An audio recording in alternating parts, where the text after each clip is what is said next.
Hi everyone, it's Emily here, and today is day 96 of the Odin Project. I'm currently 60% of the way through the JavaScript course. I did have to take some time off coding earlier this week, but today I dove back into the test-driven development section, and I finished the testing practice project and then moved on to the next part of that section. So I'm just going to dive in and show you my completed project. So for this project, we are using Jest as our test running system, and then we also installed Babel so that we can use the ES6 import and export statements. So my main file is the index.js file, which contains all of the functions that I wrote for the project, and then I have an index.test.js file, which, as you would expect, contains all of my tests. So the first function that we were instructed to write was a capitalized function, which would take a string as an input, and then it should return that string, except the first character of the string should be capitalized. So to do that, I write test, and then I title it capitalizes first character of string, and then I have expect, and then I have to put in an example of something that I would expect out of this function.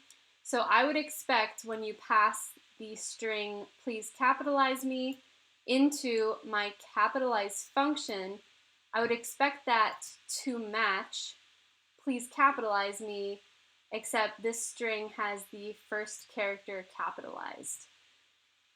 So once I wrote this test, then I went to my index.js file and I actually wrote the function, which basically splits the string into an array of all of the characters, then it separates out the very first character, capitalizes it, and then turns the array back into a string and returns that. So once I wrote the function, then to test it, we go into our terminal and we write, oops, see, I'd already written here, npm run test. And it's actually going to run all of my tests since I have them written, but as I was doing this, I was writing each test one by one and running it. Okay, so this is what it looks like, nice and pretty. We got the green pass sign, and then for each of my tests, it has a little green check mark indicating that it passed the test. Something else that I did when I was completing this project is in my package.json file, under scripts, I added watch, and this is for Jest, adding watch to any files that end in .js. That way, if I run npm run watch, then it will run the Jest tests every single time that I save. So this just helped a lot with saving time because I just was able to automatically run the test as it was working on the project. The next function that we were instructed to write was a reverse string function, which took a string as an input, and then it returns that same string except all of the characters are reversed. Then we had to create a calculator object that had methods for adding, subtracting, dividing, and multiplying. So for this one, I created a test for each of those methods just to make sure that they were working correctly. The next one was the most complicated, which was writing a Caesar cipher function, which I hadn't done before this project. And this function takes a string and then a shift value as inputs, and then it essentially returns a string, except each of the letters from the first string is shifted by whatever value that you put in. So the P becomes an S because it shifts 3 letters down the alphabet. And the reason that this one was complicated is because you also have to account for case sensitivity and then having other characters like question marks and spaces, etc. So with that one, I had my main Caesar cipher function, and then I had a variety of helper functions.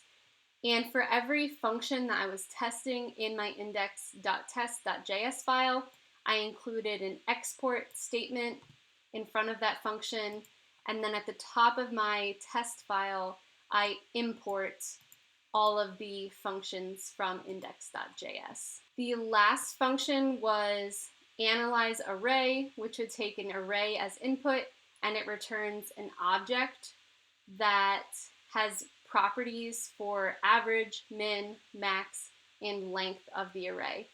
So I did a test for each of those properties to make sure it was working correctly.